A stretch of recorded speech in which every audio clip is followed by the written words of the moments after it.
Welcome back, beer tubers. Ryan here with another episode of the San Diego Beer Vlog. Thanks for joining me.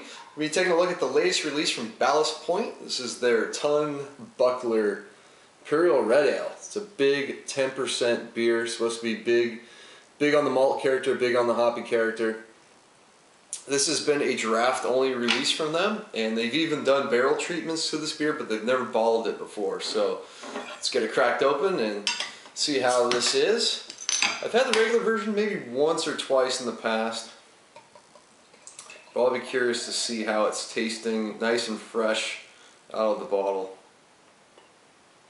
Should also note that Ballast Point has started to bottle date.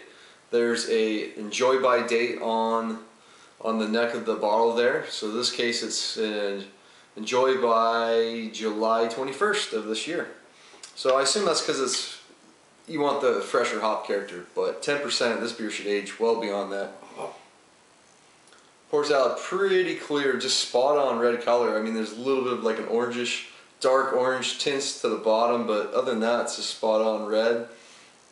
The head, a little over a finger. It's got a slight tan character to it, so I'm wondering if they're getting the darker notes maybe for even some maybe roasted malt or darker malt characteristics, along with those, you know, probably darker crystal malts as well.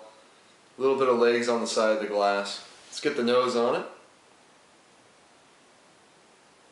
Oh yeah, it's definitely got big malt and hops on the nose. There's definitely some sweeter orange citrus notes, some pininess on there. A little bit of like a hint of maybe a tropical fruit or like a peach note. Then I get surprisingly not really any alcohol. 10% is well masked on the nose. Maybe a touch of like an earthy spiciness in there too, but basically a West Coast style IPA on the nose, followed by some big bready, caramelly kind of malt notes in the background, but definitely hop forward on the nose. Head's starting to fade down, but that's kind of expected. Probably get some good lacing though, but let's dig in. Cheers.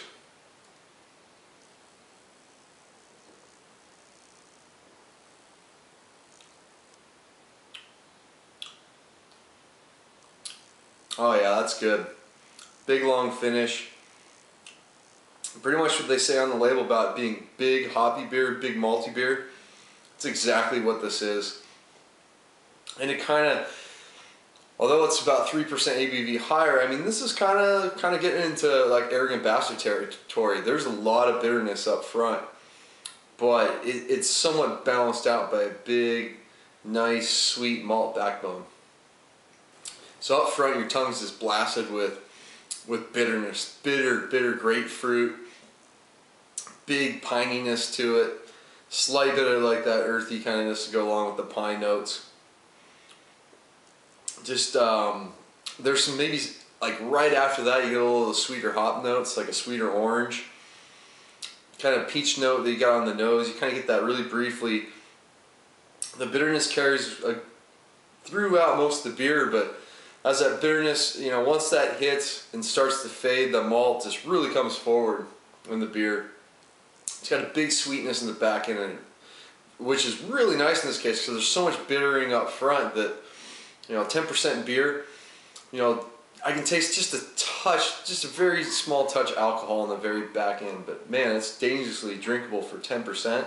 This is another case of one of these beers that as you drink more, especially quickly, that hop bitterness starts building up on your tongue to a point where it's kind of like starts to sort of wreck your palate a little bit. Not quite palate wrecker territory from Green Flash, but this one's certainly high up there in the IBUs. This one's much sweeter malt backbone. And the backbone, I mean, you get big sweet bread on the backbone, some caramel, a hint of like a, maybe like a slight chocolatey kind of roasty note in the back as well. So maybe some of that character comes through. It's got a little touch of dark fruit in there too, certainly from the caramel malt. Not super complex in the malt character right now because the hops are so intense, but I imagine this one's definitely set up for aging. I mean, think of this more as like a big red, Imperial Red IPA, at least at the start, and then probably age more into an American barley wine by, you know, a few months after release.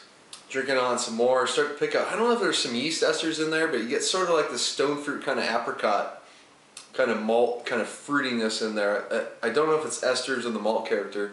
Maybe even potentially some of the hops lingering over, but it all works really well together into just a big, fairly complex, but big, massively hopped and malted beer, which, you know, if you like beers like Arrogant Bastard, I mean, that's just kind of the prime example of big, kind of darker, hoppy beer. I mean, this is a fantastic beer. This is an easy A for me. This is excellent stuff. I bought more bottles of it, so I'm gonna probably drink one in a few months, see how it does, and age the other one maybe like a year. And I don't know. I might have to buy more because I bet this beer is gonna age really nicely. The malt complexities are gonna really shine, and it should have a good hop character for a while. This is a very bitter beer initially, so highly recommend picking up Ballast Point's Tongue Buckler.